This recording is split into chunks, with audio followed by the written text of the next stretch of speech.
گشتاسب کا ایک خاص معتمد کرزم اسفندیار سے سخت بغض رکھتا تھا۔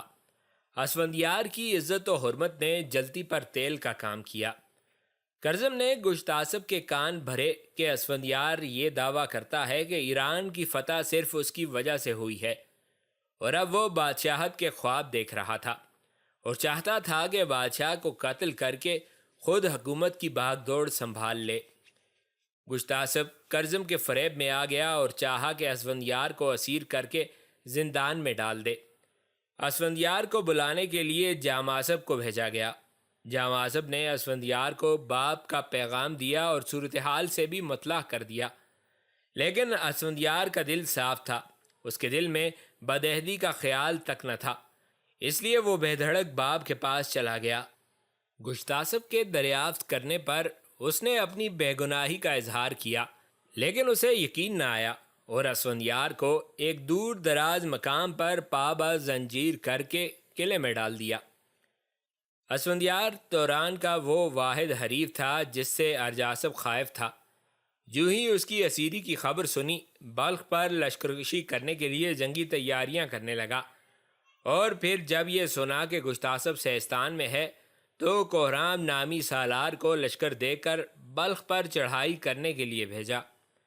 اس نے حملہ کر کے شہر کو تباہ و برباد کر دیا اور آتش پرستوں کے 70 موبدوں اور ہیر بدوں کو تلوار کے گھاٹ اتارا، گویا ان کے خون سے آتش کدے ٹھنڈے کیے جو ان کی عبادت گاہ تھے۔ یہاں کے خزائن سمیٹے، یہاں تک کہ شاہی محل بھی کوہرام کی دستبرد سے نہ بچا، اور گشتاسب کی 2 بیٹیوں ہمائی اور بآفریدی کو اسیر کر کے توران بھیج دیا، اور لہراسب کو جو ضعیفی کی وجہ سے گشتاسب کے حق میں تخت سے دستبردار ہو چکا تھا، شاہی محل کے سامنے قتل کر دیا گیا۔ گشتاسب نے جب سنا کہ بلخ اور شاہی خاندان پر کیا گزری تو اسے بلخ چھوڑنے کا انتہائی رنج ہوا۔ آخر لشکر لے کر بلخ کا رخ کیا۔ حضرت شہر میں پہنچا ہی تھا کہ ارجاسب کے لشکر کا سامنا کرنا پڑا۔ جنگ لگاتار 3 دن تک ہوتی رہی، کشتوں کے پشتے لگ گئے، بڑے بڑے ایرانی پہلوان میدان جنگ میں کام آئے۔ کرزم جو اسفندیار کی قید کا موجب بنا تھا، اس کی لاش بھی خاک و خون میں لتھڑی پڑی تھی۔ گشتاسب مغلوب ہو گیا اور بچا کچا لشکر لے کر پہاڑوں کی طرف بھاگ گیا۔ اب گشتاسب کو اسفندیار یاد آ رہا تھا اور اس کے ساتھ نامناسب سلوک کرنے پر ندامت ہوئی۔ اس نے یہ سوچ کر کہ اسفندیار کی قیادت ہی اس نازک دور میں ایران کو بچا سکتی ہے، مناسب سمجھا کہ اپنے بیٹے جاماسب کو آزاد کرنے کے لیے بھیجے۔ اسفندیار چند سال کی اسیری کے بعد رہائی پا کر سیدھا اپنے باپ کے پاس آیا۔ باپ نے افسوس کا اظہار کیا اور کہا، اگر ہو سکے تو اس غمناک واقعے کو دل سے بھلا دو۔ اب ایران کا تخت و تاج تمہارا ہے، تمہیں ہی اب ایران کو بچانے کے لیے جان لڑانی ہے۔ اسفندیار نے سر اطاعت خم کیا، نامور سرداروں کو ملک کی عزت بچانے کے لیے بلایا اور ایک تازہ دم لشکر منظم کر کے ارجاسب سے جنگ کرنے کی تیاری کی۔ ارجاسب نے اسفندیار کی آزادی کا حال سنا تو سخت مضطرب ہوا، اور یہ سمجھ کر کہ اسفندیار کے تازہ دم لشکر کے مقابلے کی تاب اس میں نہیں، مناسب سمجھا کہ ترکستان لوٹ جائے اور اپنی فاتحانہ شان کو برقرار رکھے۔ لیکن ایک بہادر ترک گرگسار نے، جو بھیڑیے سے مشابہ ہونے کی وجہ سے اس لقب سے مشہور ہوا تھا، اسفندیار سے تن بتن جنگ کرنے کی پیشکش کی، جس سے ارجاسب کا حوصلہ بندھ گیا۔ آخر اسفندیار اور ارجاسب کے لشکروں کا آمنا سامنا ہوا۔ قیامت کا مارکا کارزار گرم ہوا، دونوں طرف سے بہادر کٹ کٹ کر مرے۔ گرگسار موقع پا کر اسفندیار کی طرف بڑھا اور پورے زور سے اسے تیر مارا۔ تیر زرہ میں پیوست ہو کر رہ گیا۔ اسفندیار نے یہ ظاہر کرنے کے لیے کہ زخم کاری لگا ہے، گھوڑے سے نیچے اترا۔ گرگسار نے اب نیزے کا وار کرنا چاہا، اسفندیار اس سے ڈرا نہیں۔ فتراک سے کمند نکالی اور جہان آفرین کا نام لے کر گرگسار کے سر و گردن پر پھینکی اور اسے بے بس کر کے زمین پر گرا دیا۔ ارجاسب نے ہر چند بہادری سے مقابلہ کیا، لیکن بس نہ چلا۔ ترکستانی لشکر میں بھگدڑ مچ گئی اور ارجاسب کو شکست ہوئی۔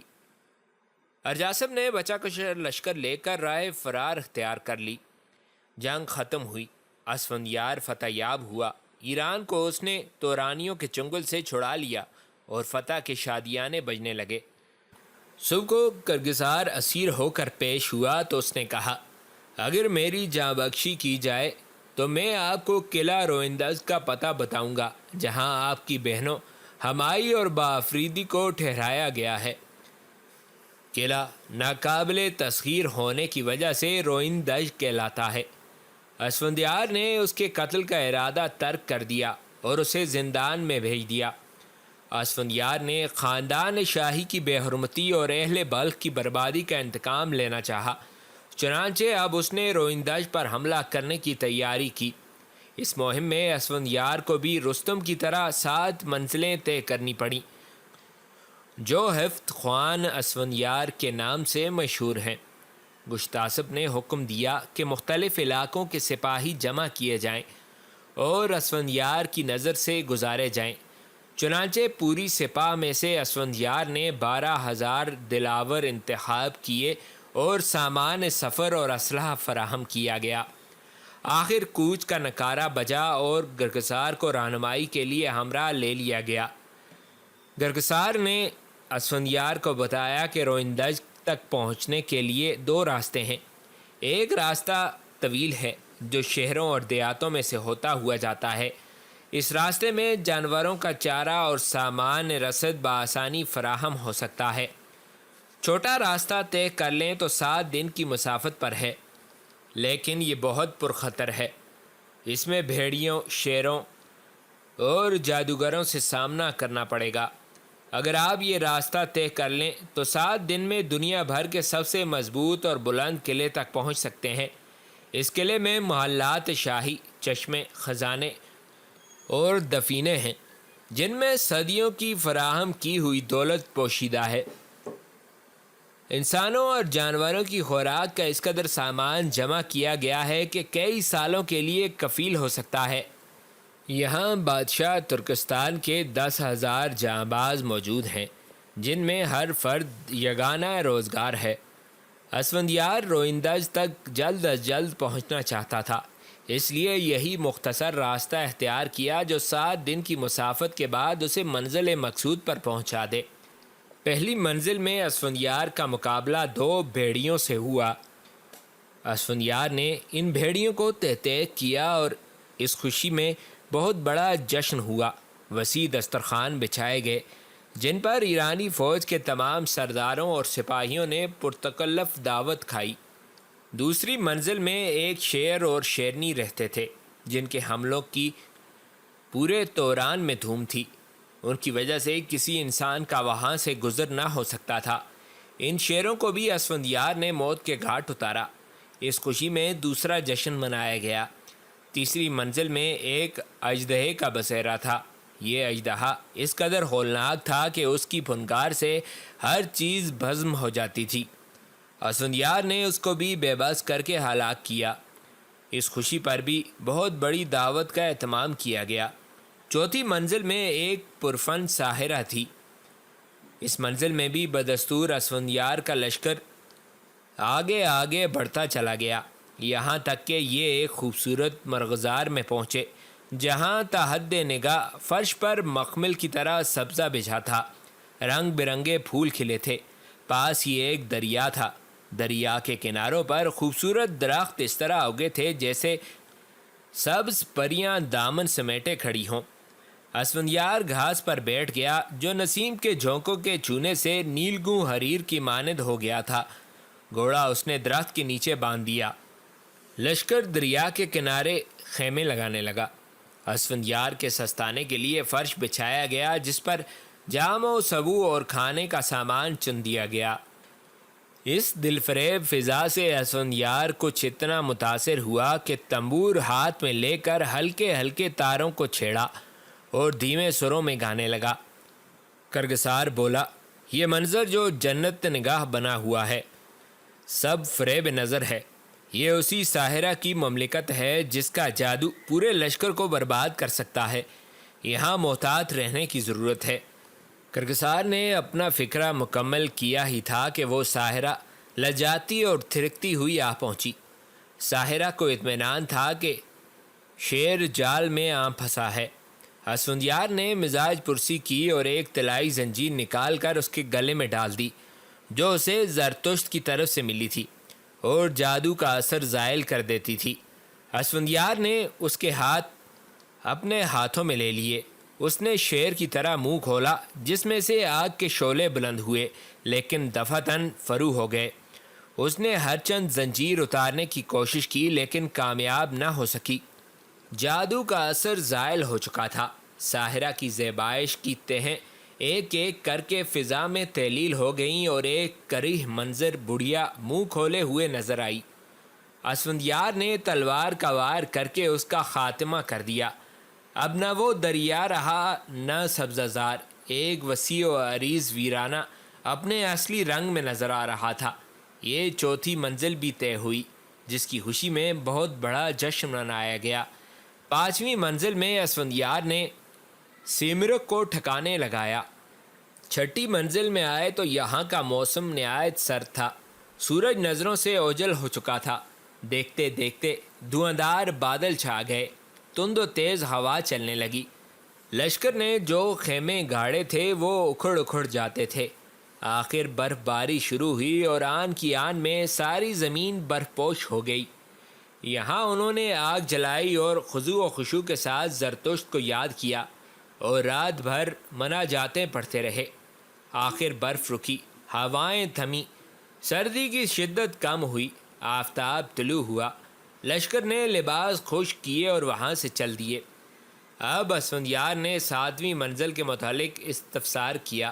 کرگسار نے کہا، روئن دج تک پہنچنے میں 2 فرسنگ کا فاصلہ ہے، لیکن اس منزل میں پانی کا کہیں نشان نہیں، گرمی بھی شدت کی پڑتی ہے۔ یہ سنا تو اسفندیار نے حکم دیا کہ مشکیزوں میں پانی بھر لیا جائے اور جانوروں کے لیے چارہ جمع کر لیا جائے۔ آخر اس اہتمام سے 7ویں منزل کا سفر شروع ہوا۔ جو قدم آگے بڑھتے تھے گرمی کی شدت میں اضافہ ہوتا جاتا تھا۔ کچھ راستہ طے ہوا تھا کہ اچانک ایک کلنک کی آواز سنائی دی۔ کلنک کی آواز سن کر اسفندیار چونک پڑا اور کرگسار کو کہلا بھیجا، تو نے کہا تھا کہ اس علاقے میں پانی کا نشان تک نہیں۔ پانی نہیں تو کلنک کی آواز کیسے سنائی دی؟ تو نے ہمیں یوں ہی ہراساں کیا۔ کلنک کی آواز نے ان کی رہنمائی کی اور وہ ایک ایسے مقام پر آ گئے جہاں ندی بہتی تھی۔ یہاں انہوں نے مشکیزیں خالی کر دیے اور مشکیزوں کے ذریعے ندی کو عبور کیا اور منزل مقصود کی طرف رواں دواں چل پڑے۔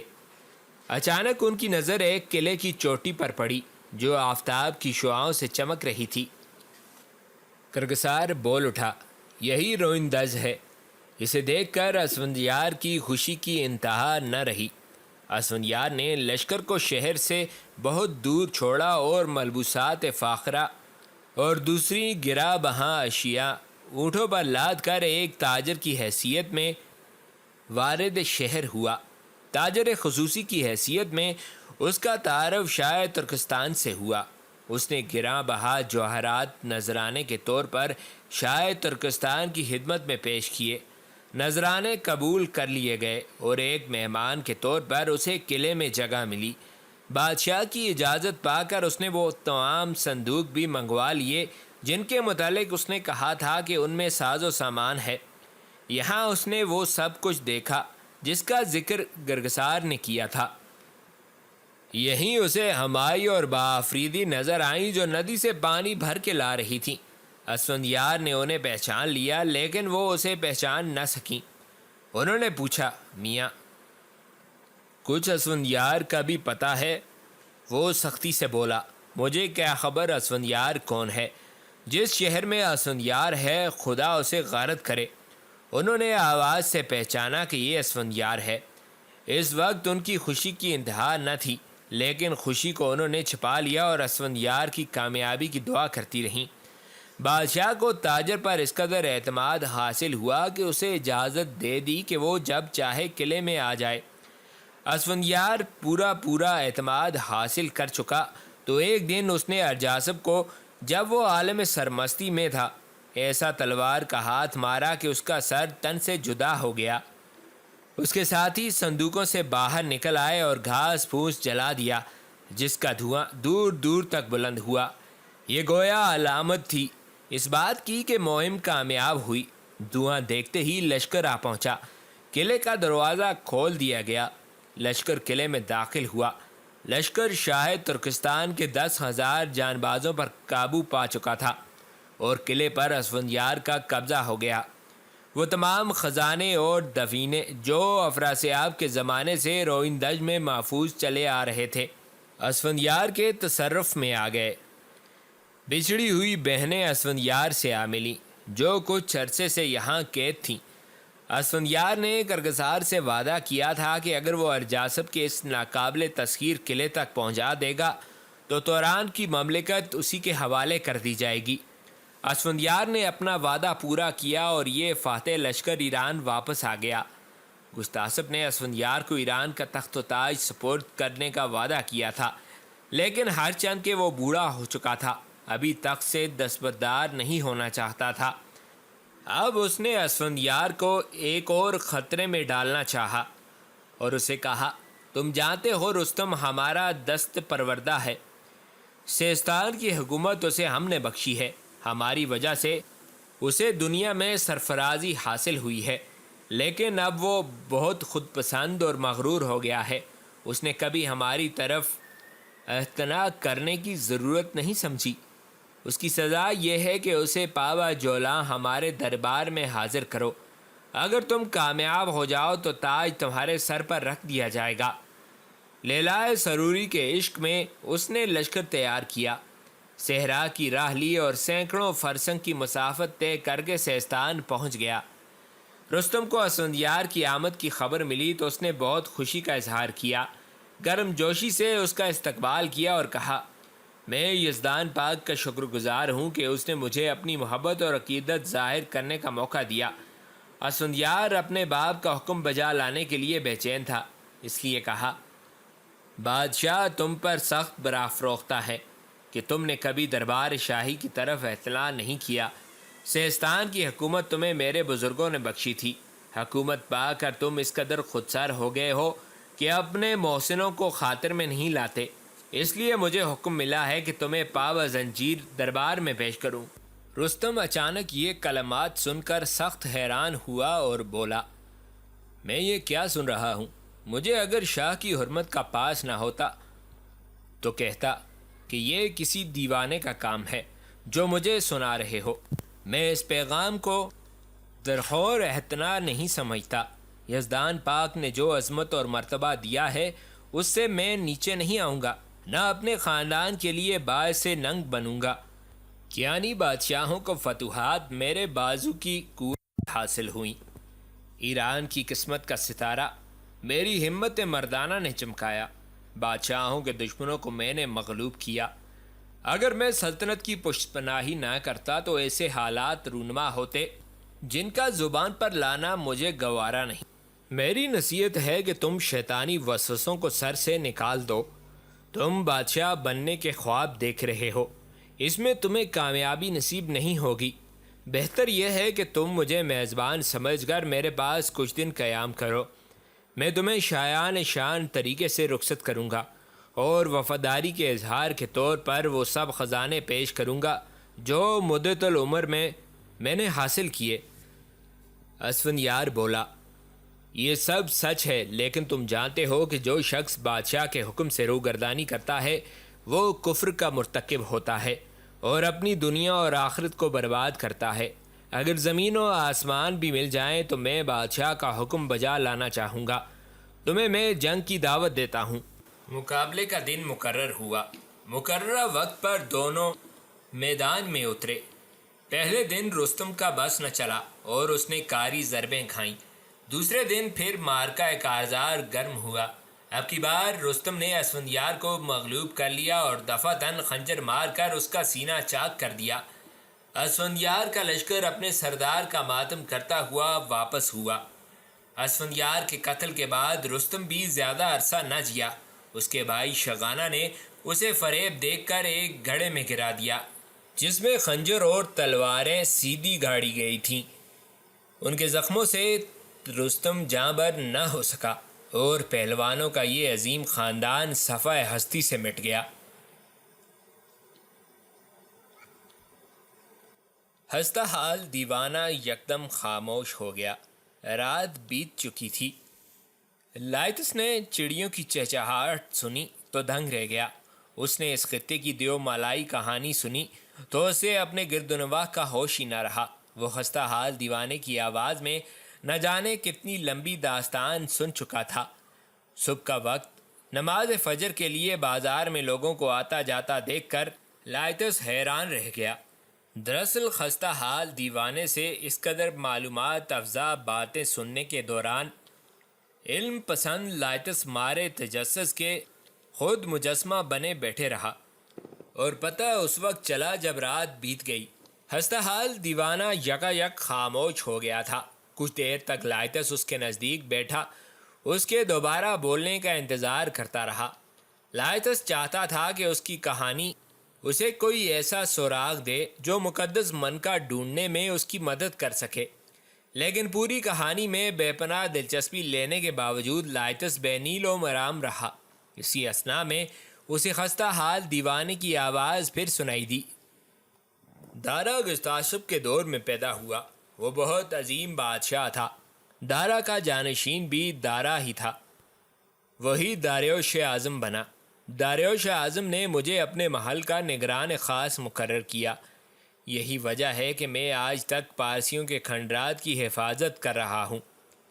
لائتس کو یوں لگا جیسے اب دیوانے کی حصے دیوانگی بیدار ہو رہی ہے۔ سیدھی طرح بات کرتے کرتے یہ پھر راستے سے ہٹنے لگا ہے۔ بھلا یہ کیسے ممکن تھا کہ گستاخب یا سائرس کے زمانے میں وہ پیدا ہوا ہو، یعنی عیسیٰ علیہ السلام سے 600 سال پہلے، اور آج تک زندہ ہو، یعنی 12ویں صدی عیسوی تک۔ اب لائتس کو یہ خیال آنے لگا تھا کہ خستہ حال شخص ایک ایسا دیوانہ پارسی ہے جس نے اپنے آباء و اجداد کی داستانیں ازبر کر رکھی ہیں، اور یہ داستانوں کو ہر ایک کے سامنے اگلتا رہتا ہے، اور پھر جب اس کی ذہنی روح پھر سے بہکنے لگتی ہے تو یہ یک خود کو 1500 سالہ پرانا نگران بتانا شروع کر دیتا ہے۔ اسی خیال کے تحت لائتس نے بیزاری کے ساتھ خستہ حال شخص کی طرف دیکھا، لیکن اگلے لمحے بری طرح چونک گیا۔ اس شخص کی آنکھوں میں اب وہی رنگ دوبارہ دکھائی دے رہا تھا جو لائتس کو گزشتہ کل ایک تاریک کمرے میں مورتی کی آنکھوں میں دکھائی دیا تھا۔ وہی رنگت، وہی مخصوص گہرا نیلا دیدہ، اور سب سے بڑھ کر وہ انوکھی پراسراریت جو اس نے ایک پتھر کی مورتی کی آنکھوں میں دیکھی تھی۔ یکدم لائتس کی طبیعت بدل گئی۔ وہ نہ صرف سنجیدہ ہو گیا بلکہ اب تک کے تمام حالات پر سنجیدگی سے غور کرنے لگا۔ لیکن ٹھیک اسی وقت نماز فجر کے لیے جاتے ہوئے کسی راہگیر نے ان کے قریب رک کر لائتس کو مخاطب کرتے ہوئے کہا، ارے نوجوان، کہیں تم پردیسی تو نہیں؟ کل شام کو میں نے تمہیں یہیں بیٹھے ہوئے دیکھا تھا، اور ابھی تک تم یہیں بیٹھے ہو۔ کیا تم نے اس دیوانے کی داستان تو نہیں سن لی؟ یہ تو دیوانہ ہے، ہر کسی کو اپنے آتش پرست بادشاہوں کے قصے سناتا رہتا ہے۔ تمہیں اس نے اپنی عمر بھی 1500 سال ہی بتائی ہوگی، ہے نا؟ اسے تو سب جانتے ہیں، چھوٹے چھوٹے بچے بھی۔ دن بھر یہ ایران کے قدیم بادشاہوں کے کھنڈرات میں گھومتا رہتا ہے، رات ہوتی ہے تو یہاں بازار میں آ کر لیٹ جاتا ہے۔ تم شکل سے بھلے آدمی لگتے ہو، کسی سے پوچھ لینا تھا۔ اس دیوانے کی باتوں میں یوں ہی رات ضائع کر دی۔ بزرگ راگیر اتنا کہہ کر چل دیا۔ اسی لمحے کسی خیال کے تحت لائتس نے تیزی سے سر گھمایا اور دیوانے کی آنکھوں میں دیکھا، لیکن اب اس کی آنکھیں نیلی نہیں تھیں، اپنی عام رنگت اور عام شکل میں تھیں۔ لائتس کا دل دھک دھک کرنے لگا۔ اسے یقین ہو گیا کہ یہ دیوانہ بے شک اہل پارس کی نظر میں دیوانہ ہے، لیکن حقیقت میں یہ کوئی اور ہے۔ بہرحال صبح ہو چکی تھی، اور اب لائتس کو اپنی آنکھوں میں نیند کا بوجھ محسوس ہونے لگا۔ چنانچہ اس نے اٹھ کر سرائے میں جانے کا فیصلہ کیا، لیکن اٹھنے سے پہلے اس نے ایک انتہائی اہم سوال ڈرتے ڈرتے دیوانے کے سامنے کیا۔ اے طویل العمر پارسی بزرگ، تم نے آج مجھے کھنڈرات کے خزانوں میں سے کچھ لے جانے سے منع کیا، لیکن میں یہاں ایک منکے کی تلاش میں آیا ہوں۔ یہ منکا تمہارے آباء و اجداد یعنی پارسیوں کا نہیں، یہ منکا بدھ مت کے بانی گوتم بدھ کا ہے۔ مجھے بڑی مشکلوں سے پتہ چلا ہے کہ یہ منکا پارس کے کھنڈرات میں ہے۔ مجھے بڑے لاما کی طرف سے موت کی چنوتی دی گئی ہے، اور یہ چنوتی ہے اسی منکے کی تلاش۔ کیا تم اس سلسلے میں میری کچھ مدد کر سکتے ہو؟ لیکن لائتس کی حیرت اس وقت آسمان کو چھونے لگی جب اس نے خستہ حال شخص کی آنکھوں میں نہ صرف پھر وہی رنگت دیکھی، بلکہ اب تو ان میں غصے کے شعلے بھی لپکتے دکھائی دیے۔ اس نے کسی بھوت کی طرح اپنی خوفناک آنکھیں لائتس پر گاڑتے ہوئے کہا، اچھا تو تم اس لیے آئے ہو۔ تم شہر میں داخل ہوئے تو مجھے پتہ چل گیا تھا کہ تم کھنڈرات کے خزانوں تک جاؤ گے، لیکن میری بات دھیان سے سن لو۔ کھنڈرات کے خزانوں تک کوئی نہیں جا سکتا، جو بھی جائے گا زندہ بچ کر واپس نہیں آئے گا۔ یہ خیال دل سے نکال دو۔ تمہیں منکا حاصل کرنے کے لیے مقدس مورتی توڑنی پڑے گی، اور میرے جیتے جی ایسا نہیں ہو سکتا۔ میں تمہیں مقدس مورتی نہیں توڑنے دوں گا، میں تمہیں مقدس مورتی نہیں توڑنے دوں گا، میں تمہیں مقدس مورتی نہیں توڑنے دوں گا۔ وہ بار بار یہی جملہ دہرائے جا رہا تھا۔ اس کی آنکھوں کی رنگت پھر معمول پر آ رہی تھی، لیکن اس کی آواز بتدریج بلند ہوتی جا رہی تھی، یہاں تک کہ وہ جملہ بولتے بولتے اٹھ کر کھڑا ہوا اور چیخ چیخ کر کہنے لگا، میں تمہیں مقدس مورتی نہیں توڑنے دوں گا۔ یکا یک اس نے نزدیک پڑا ایک پتھر اٹھا لیا اور منہ سے جھاگ اڑاتے ہوئے پوری طرح پاگل ہو گیا۔ اب وہ چلا چلا کر کہہ رہا تھا، میں تمہیں مقدس مورتی نہیں توڑنے دوں گا۔ ایک دو راہگیر رک گئے اور پارسی دیوانے کو دیکھ دیکھ کر ہنسنے لگے۔ اس سے پہلے کہ دیوانہ پتھر والا ہاتھ گھماتا اور لائتس کو نشانہ بناتا، ایک راہگیر بولا، بھاگو بھائی صاحب بھاگو، یہ تمہارا سر پھوڑ دے گا۔ آج یہ پھر کئی دنوں بعد باولا ہو رہا ہے، بھاگو نکلو یہاں سے۔ لائتس بھی صورتحال سمجھ چکا تھا۔ اب دیوانے کی آنکھوں میں وہ پراسرار چمک نام کو نہ تھی۔ وہ دیوانہ تھا، محض دیوانہ۔ اس نے ہاتھ گھمایا اور پھر لائتس کو دے مارا، لیکن لائتس یک لخت ایک طرف ہٹ گیا اور پتھر بازار میں لڑکتا چلا گیا۔ اب لائتس کے لیے وہاں ٹھہرنا مناسب نہیں تھا، چنانچہ لائتس اپنے سرائے کی طرف چل دیا۔ اسے عقب سے دیوانے کی فلک بوز چیخیں سنائی دے رہی تھیں، میں تمہیں مقدس مورتی نہیں توڑنے دوں گا، میں تمہیں مقدس مورتی نہیں توڑنے دوں گا۔